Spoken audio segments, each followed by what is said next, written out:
Hello and welcome. This Asif Rashid. YouTube channel पे इस वक्त आप मेरे साथ हैं और मेरे पीछे का दृश्य देखकर आपको थोड़ा सा एहसास ज़रूर हो रहा होगा कि किसी पहाड़ी इलाके में हैं। पहाड़ी इलाके में अगरचे हम ज़रूर हैं, मैं जहाँ पर इस वक्त मौजूद हैं, पीछे आपको हिली एरिया ज़रूर ये चिरेन पूरी नज़र आ रही होगी, लेकिन जिस एरिया को मैं आपके सामने इस समय रखने जा रहा हूँ या जहाँ पर मैं इस वक्त खड़ा हूँ वो बड़ा दिलचस्प और या यूँ कह लीजिए कि इंटरेस्टेड मकामात में से एक है और टूरिस्ट साइट्स में से एक बहुत ही दिलचस्प मकाम। वो अलग बात है कि इसको डेवलप नहीं किया गया है। मैं ज़रा पहले कुछ तस्वीरें दिखा दूं। मैं इस वक्त पुंछ के किले के मेन गेट पर, जो एंट्री पॉइंट है जहां से टूरिस्ट इस पुराने किले में, ये एक तरफ की दीवार आपको नज़र आ रही होगी जो कि काफ़ी खस्ता इस वक्त हो चुकी है। तकरीबन 90% के आसपास किले की यही सिचुएशन है। थोड़ी देर में मैं इसका हिस्टोरिकल बैकग्राउंड क्या है वो भी आपके सामने रखूँगा। ये आप पूरा इस एरिया को देखेंगे। एक हिस्सा ये है जो कभी कभार पिलर के तौर पर या बाम के तौर पर काम करता था, जहाँ से कई सिख, मुस्लिम या डोगरा महाराजाओं ने, रूलर्स ने यहाँ पर हुक्मरानी की, हुकूमतें चलाई यहाँ से। और बड़ा इंटरेस्टेड फैक्ट है, 2 ममालिक की हुकूमतें यहाँ से चलती थी। वो क्या वजह थी, कैसे चलती थी, इस पर मैं अभी आऊँगा। लेकिन बड़ी बात क्या है कि इस किले को लेकर पहले ज़रा मैं हिस्टोरिकल बैकग्राउंड पे जब हम जाएंगे, चूँकि तारीखी मकामात में से एक है जो यहाँ पर नक्श निगारी है, आर्किटेक्चर है, यूरोपियन ममालिक से आए हुए कला जो उस वक्त के यहाँ पर कारीगर आए या फिर हिंदुस्तान के अंदर जो माहिरीन ने किया या आर्किटेक्चर्स ने किया, वो अपने आप में इसलिए भी शानदार अंदाज में अपने माजी को, हाल और मुस्तकबिल को पेश करता है कि माजी में कितने हुक्मरानों का उरूज ज़वाल इस किले ने देखा, लेकिन आज किस कदर खस्ताहाली का शिकार है। 1713 में मौरखीन जो लिखते हैं कि राजा अब्दुल रज़्ज़ाक नाम से एक हुक्मरान यहाँ पर आए और इस किले की सबसे पहले उन्होंने फाउंडेशन रखी 1713 एडी में। राजा अब्दुल रज़्ज़ाक खान उन हुक्मरानों में से है जो साउथ एशिया के अंदर टॉप 10 लोगों में शुमार जिनका होता है, जो यहाँ से हुक्मरानी करते रहे, यहाँ से उनके ऑर्डर्स चलते रहे हैं, चीज़ें रिवील होती रही हैं और दुनिया भर के अंदर काम होता रहा है। 1713 में जो है इसका संग बुनियाद रखा गया और उसके बाद शिलान्यास, जिसे आप हिंदी में कहते हैं, या फाउंडेशन रखना आसान लफ्ज़ों में। किले की एक तरफ की दीवार है, इसी तरह का हाल जो कि मैं पहले बता चुका हूं कि 1713 के बाद तब्दीलियां जो आए वो उस पर भी मैं थोड़ी देर में जाऊंगा।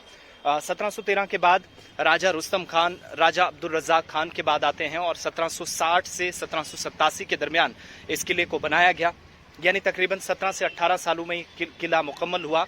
और सबसे बड़ी बात क्या है, इस किले की खूबी क्या है कि सिख, मुसलमान और या जो डोगरा महाराजा थे, उन्होंने न सिर्फ संग बुनियाद से लेकर इसके बनने तक और इसकी बल्कि मुरम्मत या जो तजदीदकारी का अमल था वो तमाम चीज़ें अंजाम देने तक यहाँ से हुक्मरानी बरसों तक की है। किले की दूसरी दीवार को भी मैं आपको दिखाऊंगा। कुल मिलाकर आप देखेंगे तो ये किला 1713 से लेकर साल 2022 तक अपना हाल, मुस्तकबिल और माजी का सारा जो है एक पन्ने की तरह, एक किताब की तरह, एक तहरीर की तरह आपके सामने जो बताता है कि बड़े बड़े लोग यहाँ पर आए, तब्दीली का नारा दिया, लेकिन कोई ख़ास तब्दीली इस जगह। आज अगर इस पुंछ शहर के बीचों बीच, ये वो एरिया है जिसको आप पुंछ सिटी या टाउन के आसपास का या आज़ाद मोहल्ला, पुंछ, पुरानी पुंछ, इस तरफ आप चले जाएं तो शीश महल, सिटी का पीछे वाला पहाड़ जो ऊपरी इलाका दिख रहा है, माउंटेन या जो हिली एरिया है, ये पाकिस्तान के साथ भी लाइन ऑफ कंट्रोल टकराती है। कुल मिलाकर किले की आसपास की जो मुरम्मती काम था वो 2-4 चीज़ों से इफ़ेक्ट भी हुआ है, मैं उस पर भी जाऊंगा। लेकिन जहाँ तक तारीखी पस मंज़र की बात थी तो 1713 में राजा अब्दुल रज़्ज़ाक खान ने जब इसका संग बुनियाद रखा, 1760 से राजा रुस्तम खान ने 1787 तक इसकी मुरम्मत करवाई। और उसके बाद सबसे बड़ी बात यह है कि ये पुंछ में सेक्रेटरीट भी रहा, यानी सचिवालय, सिविल सचिवालय के तौर पर इस किले ने काम किया। यहाँ से सरकारी कामकाज चलता रहा, हुक्मनामे यहाँ से निकलते रहे। और 1892 तक हमने ये भी देखा कि इस किले को इसकी मुरम्मत का काम भी हाथ में लिया गया राजा बलदेव सिंह के होते हुए, मगर राजा मोती सिंह हो, राजा बलदेव सिंह हो, उनके हाथ में लिए जाने के बावजूद, चीज़ें पूरी तरीके से करने के बावजूद भी कोई ख़ास तब्दीली आज के टाइम में नज़र नहीं आती। ये जो नीचे वाला एरिया आप देख रहे हैं, इसमें 2 तरह की परेशानियां हैं। मेन रोड है टाउन का आसपास आसपास का एरिया है। सबसे अट्रैक्टिव टूरिस्ट डेस्टिनेशंस में से एक ये पुंछ का तारीखी किला 1713 में राजा अब्दुल रज़ाक खान ने इसका संग बुनियाद रखा। 1760 से 87 तक राजा रुस्तम खान ने इसको बनवाया। लेकिन आज ये देखिए एनक्रोचमेंट, इस तरफ आप देखेंगे मेरे दाएं और बाएं ओर ये चारों तरफ दुकानें हैं, इलीगल एनक्रोचमेंट्स हैं, जिसका मतलब ये हुआ कि जो सरकारी ज़मीन थी कभी कभार सिविल सेक्रेटरीट के आसपास थी, या किले को लेकर जो राजा रुस्तम खान ने और राजा अब्दुल रज़ाक खान ने ली थी, उस पर भी कुछ लोगों ने गैर कानूनी कब्जा किया और इंतज़ामिया हाथ पर हाथ धरे बैठी है। यही नतीजा है कि आज किला अपना हाल, मुस्तकबिल और माजी भी इसका बताता है। ये चारों अतराफ आप देखेंगे तो बाहर से टूरिस्ट के लिए खूबसूरत सा इलाका या रास्ता जो है वो ज़रूर रखा गया है, मगर जब आप इस तरफ जाते हैं तो ये दीवारें बहुत कुछ बताती हैं कि यहाँ पर कई लोगों का फ्यूचर बना, कई लोगों का माजी देखा, कई लोगों का हाल जो है वो तबाह होते देखा गया। सबसे इम्पोर्टेंट चीज़ कि इन दीवारों के बीच में ये जो दरारें पड़ी हैं, यहाँ पर सिख महाराजा, डोगरा महाराजा और मुसलमान महाराजाओं की ज़िंदगी का एक बहुत बड़ा हिस्सा न सिर्फ लिखा गया बल्कि यहाँ से हर गुजरते लम्हात के साथ शायद तब्दीली का भी एक नारा दिया गया, मगर वो सारी चीज़ें नहीं हुई। मैं अब दूसरी तरफ चलूँगा, किले का एक और हिस्सा आपको बताऊँगा, जिसको बताने का सिर्फ मकसद ये कि इस तारीखी किले की आज तकरीबन 800 सालों बाद कितनी खस्ता हालत हो चुकी है। कुछ सयाह इस तरफ नज़र आते हैं, कुछ टूरिस्ट ज़रूर नज़र आते हैं, मगर इस किले के बनने के साथ साथ सबसे इम्पॉर्टेंट चीज़ जो है वो शहर के आसपास जो किले के आसपास लोग रहते हैं, उन्होंने इन एरियाज़ को जब तब्दील होते देखा तो सबसे इम्पॉर्टेंट चीज़ ये थी कि शायद इस किले के बनने से यहाँ पर टूरिस्ट डेस्टिनेशंस में से एक या अपना मकाम रखने वाला किला बनेगा। और उसमें सबसे ख़ास बात यह है कि यहाँ पर लोगों का रोज़गार बनेगा, या बहुत सारे लोग टूरिज़्म इंडस्ट्री से जुड़ेंगे, इस सेक्टर से जुड़ेंगे, इस काम को अंजाम दे पाएंगे। फ़िलहाल ये दीवारें, ये तस्वीरें बहुत कुछ बयान करती हैं, जो अपने आप में चंद सयाहों की ज़िंदगी के लम्हात को भी जो यहाँ पर न सिर्फ तस्वीरों में कैद करते हैं बल्कि तारीखी पस मंज़र से काफ़ी अहमियत के हामिल इस किले को देखा भी जाता है। और आज के वक्त में किले की हालत इंतहाई खस्ता हो चुकी है और ये दीवारें हाल, मुस्तकबिल और माजी कई हुक्मरानों से होते हुए साल 2022 आज मार्च के महीने में क्या बताती हैं आपके सामने। किले की दूसरी ओर भी थोड़ी देर में मैं आपको लिए चलूँगा, चूँकि एक और बड़ा इंपॉर्टेंट हिस्सा है जो आपको दिखाना है, जहाँ से भारत और पाकिस्तान में यानी एक खिड़की से दो ममालिक जो आज नजर आते हैं। कभी एक ही हुआ करता था। ये सारी जब एक महाराजा यहाँ पर रियासत के तौर पर काम करते थे इस जम्मू कश्मीर के अंदर, तो मुजफ्फराबाद इसके साथ था। इसके साथ हमने देखा कि पाकिस्तान की कोटली, जिसको आज POK हम कहते हैं और आज़ाद कश्मीर उस तरफ लोग पुकारते हैं, उसका एक हिस्सा, और इस तरफ भारत और पाकिस्तान की सरहद भी जो खूबसूरती में चार चांद लगाती है। लेकिन नेक्स्ट पड़ाव पर अब आपको लिए चलते हैं। बाद में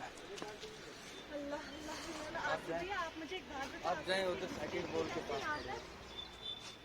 इतनी हिस्ट्री जैसा आपको मैंने बताई, आपको लगा सदियों के अंदर अच्छा आ जाइए।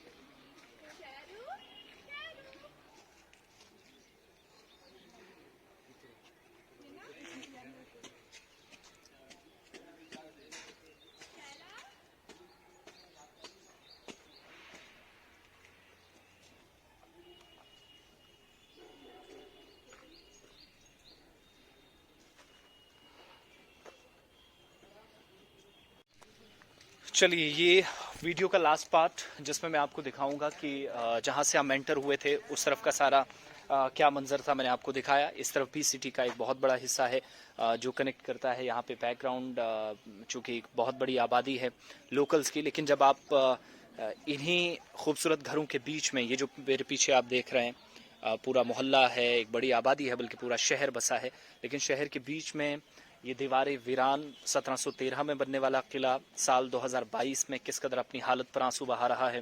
और जो सिचुएशन इसकी है, शायद मुख्तलिफ हुकूमतों पर मुख्तलिफ दौर जो गुजरे हैं उनमें अपने आप में सवालिया निशान तो है ही, लेकिन जो यहाँ आसपास की आबादी है बहुत सारे इलाकों में, कुछ में हमने सुना और कुछ में अपनी आंखों से देखा। इस वीडियो के पहले पार्ट में मैंने आपको बताया कि जहाँ पर इलीगल इंक्रोचमेंट्स की वजह से परेशानी यह है कि आज के टाइम में जहां पर जमीन किले की थी, सरकार की थी, दोबारा रिनोवेट किया जाना चाहिए था, मुरम्मत होनी चाहिए थी। पूरा काम जो है वो हुकूमतों को या मुतलका इदारों को या एजेंसियों को जिम्मेदारियां लेनी थी, लेकिन नहीं हुआ बदकिस्मती से। और यही वजह है कि कभी कभार ये जो यूरोप से बने हुए लोहे का यहाँ पर दरवाज़ा हुआ करता था, आज मामूली से टीन जो कि जिनका शेड या मकान बनता है उन्हें लगाकर इसे छोड़ दिया गया है। चारों तरफ गंदगी और गलाजत के अंबार अपने आप में दुश्वारियां या अपने आप में सवालात बहुत सारे खड़े करता है। और मैं जब इस दरवाजे से अंदर जाऊंगा तो शायद और भी हालत खतरनाक नजर आएगी। अब आप किले के इस तरफ के हिस्से को देखेंगे, लेकिन एक बोर्ड भी मैं आपको बताऊंगा जो यहाँ पर ऑलमोस्ट 7 से 8 साल पहले बनाया गया है। Department of archives and archaeological of India यानी ESI का भी कभी कभार सर्वे हुआ करता है। पहले मैं तस्वीरों की तरफ जाऊं जिनको दिखाने के लिए यहाँ पर बोर्ड लगाया गया था। मैं नहीं जानता क्या वजूहात हैं, ये आप पूरा देखिएगा इस किले की हालत इस वक्त क्या है। कभी कभार यहाँ से सिविल सेक्रेटरीट रहा है ये, लेकिन बदकिस्मती से आज इस किले की हालत क्या है आपके सामने है। ये चारों तरफ आप देखिएगा, कितने खूबसूरत यहाँ पर आर्किटेक्ट और यूरोप से बुलाए हुए लोगों की तरफ से कई लोग यहाँ पर आया करते थे। आमतौर पर बड़े पैमाने पर काम चलता था और यहाँ से हुकूमतों ने पूरा सिस्टम जो है निज़ाम संभाला था।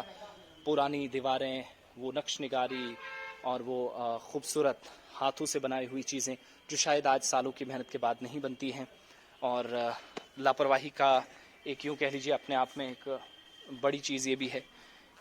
ये आप देखिएगा, ये वो पानी है जो कभी कभार इस्तेमाल होता था और किले के अंदर इसको महाराजाओं ने, राजाओं ने, वजीरों ने और यहाँ पर हुक्मरानों ने इस्तेमाल किया है। लेकिन आज इस पानी के अंदर गंदगी और गलाजत के अंबार, और सबसे बड़ी जो परेशानी है, लाखों रुपए खर्च करके ये बोर्ड्स बनाए गए। पहला ये बोर्ड है, ये नोटिस बोर्ड है जिसका मकसद सिर्फ ये है कि अगर यहाँ पर कोई आता है तो डूज और डोंट्स क्या है, आपको क्या करना है क्या नहीं करना है। लेकिन बोर्ड यहीं पर पड़ा है, अंदर दीवारें अपने हालत पर आंसू बहा रही हैं, बता रही हैं। दूसरा बोर्ड मैं आपको बताऊंगा जहां पर सरकार ने लाखों रुपए इन बोर्ड्स पर खर्च होते हैं, जिसका मतलब ये होता है कि यहाँ पर आपको क्या क्या देखने को मिलेगा आर्काइव्स में या फिर archaeological survey of India ESI जो अपनी रिपोर्ट तैयार करता है, तो वो इन बोर्ड्स पर बहुत हद तक निर्भर रहता है। ये बोर्ड मेरे पीछे पड़े हैं, एक शेड की तरह टूटी हुई दीवारें, और न जाने इसके अंदर क्या क्या चीजें हैं, जहां बहुत सारी चीजें आपको शायद कभी कभार हुक्मरानों के हाथ में हुआ करती थी, देखने को मिलती थी, लेकिन आज बहुत सारी चीजें यहाँ पर हैं ही नहीं। और इस तरफ अब लोग अपनी मर्जी से, कभी कभार यहाँ पर हुक्म दिया जाता था कि एंट्री होती है, लेकिन आज यहाँ पर कोई भी आकर अपनी मनमर्जी से कहता है यहाँ पर एंट्री नहीं है। अब आखिरी जो चीज़ मैं इस वीडियो में बड़ी दिलचस्प आपको दिखा रहा हूँ, वो बोर्ड दिखाऊंगा जिसमें बताया गया है इस किले के अंदर ये जो दीवारें हैं, नक्श निगारी है, आर्किटेक्ट है, यूरोप, भारत, साउथ एशिया या बाकी ममालिक से यहाँ लोग कभी कभार आया करते थे, चीज़ें बताते थे। मगर हालत क्या है, ये वो बोर्ड है, इसको आप ध्यान से देखिएगा। इस बोर्ड को कि government of Jammu and Kashmir इसको बताया जाता है, और जो आज के वक्त में recalculated zone limit of this projected monument, यानी इस चीज़ को बचाया कैसे जाता है, इसका काम कैसे होता है, ये सारी चीज़ें इस बोर्ड पे लिखी जाती हैं। बताया जाता है कि इसमें इस मॉन्यूमेंट को बचाया कैसे जाता है। अब कुछ स्टूडेंट्स भी हमारे साथ हैं जो हमारे होप्स आप बात करेंगे, कोई आप करेगा? अच्छा, चलिए, कुछ साथी हैं हमारे साथ। आप कहाँ से आए हैं, क्या नाम है आपका? सर कन्हैया से। अच्छा, कन्हैया से। तो क्या यहाँ पर पिकनिक स्पॉट वगैरह या जो टूरिस्ट डेस्टिनेशन इसको बनाने की कोशिश हुई थी, यही देखने आते हैं क्या कुछ यहाँ? तो आज के टाइम में कोई एंट्री या एग्जिट पॉइंट पर कोई पूछताछ होती है, कोई आप पे करके अंदर आते हैं अपनी मर्जी से? ऐसे अपनी मर्जी से चलता। तो कुछ आसपास का कुछ अता पता कैसे चीजें बनती हैं, क्या होता है? नहीं। क्योंकि कभी कभार पूरा सिस्टम चलता था यहाँ से। चलिए, बहुत शुक्रिया बात करने के लिए। तो मैं बोर्ड के बारे में बता रहा था आपको। ये वो बोर्ड है जिस पर आपको मैं इस ऑर्डर की तरफ ले जाऊंगा। By order government of Jammu and Kashmir, projected monument क्या है, प्रोटेक्टेड एरिया कौन सा है, 100 मीटर 200 मीटर एरिया के अंदर आप ये देखेंगे प्रोहिबिटेड जोन है, रेगुलेटेड एरिया है, प्रोजेक्टेड एरिया है और प्रोटेक्टेड मॉन्यूमेंट है। ये पूरी तफसील है इस प्रोजेक्ट की, जिसको हमने देखा कि कुछ साइट्स को दोबारा सयाहती नक्शे पर लाने के लिए कोशिश की गई, लेकिन जब मैं अपनी तस्वीर दिखाता हूं तो पीछे ये तस्वीरें भी दिखती हैं जो अपने आप में बहुत कुछ दिखाती हैं। ये वो बोर्ड है जो डिपार्टमेंट का है, अंदर हैं चीज़ें सारी पड़ी हुई हैं, लेकिन बदकिस्मती से हालत क्या इस वक्त है, बहुत बड़ी परेशानी यहाँ पर है कि आज के वक्त में कोई देख नहीं पाया है। बोर्ड लगा है लेकिन अंदर कुत्ते, जानवर, बिल्लियाँ, न जाने क्या क्या मरा।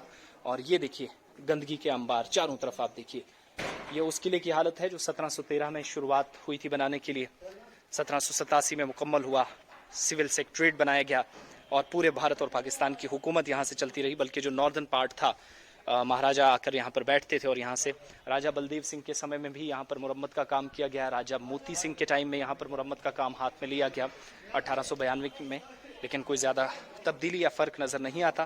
बहरहाल बहुत बहुत शुक्रिया। होप सो इस वीडियो को और भी आप पसंद करेंगे, शेयर करेंगे, कम से कम लेफ्टिनेंट गवर्नर साहब या बाकी उनके देखने वाले जो हैं और जो मॉन्यूमेंट्स को देखते हैं, हिस्टोरिकल फैक्ट्स को सामने रख के इन खूबसूरत चीज़ों को देखते हैं, ये सारी चीज़ें आपके सामने रहेंगी। और उम्मीद है कि आज भी लोग इस खूबसूरत किले को देख पाएंगे, उस काबिल इसे ज़रूर बनाया जाएगा। बहुत बहुत शुक्रिया आप सभी का मेरे साथ रहने के लिए।